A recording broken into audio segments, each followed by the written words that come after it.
महावीर भैया जिंदाबाद जिंदाबाद जिंदाबाद। महावीर भैया जिंदाबाद जिंदाबाद जिंदाबाद। जी हाँ दोस्तों, ग्राम पंचायत राज सरौती के वार्ड नंबर 4 उम्मीदवार भाई महावीर सिंह उप मुखिया के भारी मतों से विजयी बनाई। पंचायत में विकास कराई।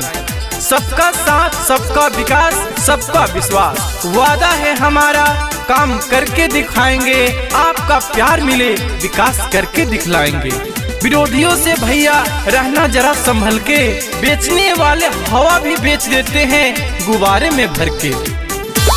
महावीर भैया जिंदाबाद जिंदाबाद जिंदाबाद। महावीर भैया जिंदाबाद जिंदाबाद जिंदाबाद। Krishna recording studio Delhi. Ward number 4 ये भैया सरौती उम्मीदवार ये भैया। भैया महावीर सिंह जैसा केहू ना ईमानदार रे भैया। सबके बतावे के बाहो। भैया महावीर के जितावे के बा, विजयी बनावे के बा हो। भैया महावीर के जितावे के बा, विजयी बनावे के बा हो। महावीर भैया जिंदाबाद जिंदाबाद जिंदाबाद। महावीर भैया जिंदाबाद। जिंदाबाद जिंदाबाद। ना किसी के अभाव में जियो, ना किसी के प्रभाव में जियो। जिंदगी अपनी है, अपने मस्त में स्वभाव में जियो। मेरे कातिल मेरे तकदीर का पैगाम लिख देना। मेरे कातिल मेरे तकदीर का पैगाम लिख देना। मेरे तन के हर हिस्से पर हिंदुस्तान लिख देना। मुझे मंदिर भी प्यारा है, मुझे मस्जिद भी प्यारा है। कहीं पर राम लिख देना, कहीं पर रहमान लिख देना। म्यूजिक महावीर भैया जिंदाबाद जिंदाबाद जिंदाबाद। महावीर भैया जिंदाबाद जिंदाबाद जिंदाबाद। Krishna recording studio Delhi. शिक्षित समाजी सबसे करमठ जुझारू होवे।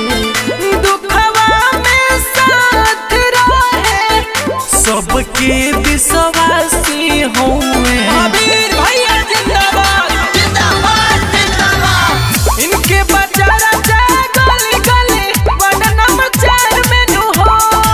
झांसा में केहू के न पड़ी हो, लालच विचार में नु हो।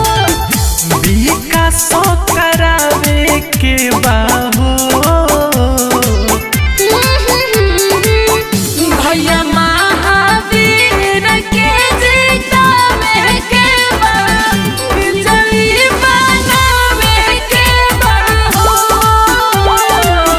भैया महावीर के जितावे के बा, विजयी बनावे के बा हो।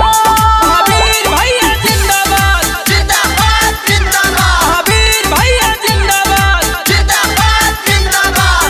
विरोधियों से भैया रहना जरा संभल के, बेचने वाले हवा भी बेच देते हैं गुब्बारे में भर के। महावीर भैया जिंदाबाद जिंदाबाद जिंदाबाद। महावीर भैया जिंदाबाद जिंदाबाद जिंदाबाद। नई खेवाला लचोइन का, नई खेनुलो भवा हो। सेवा करेला भैया, मांगो तहनी भोटावा हो। महावीर भैया जिंदाबाद जिंदाबाद जिंदाबाद। परिहना के हो के चक्कर में भोटवा बात रखी हो। केहू न बवाइन का टोकर में, ए चाचा याद रखी हो। माला पहिरावे के बाहो।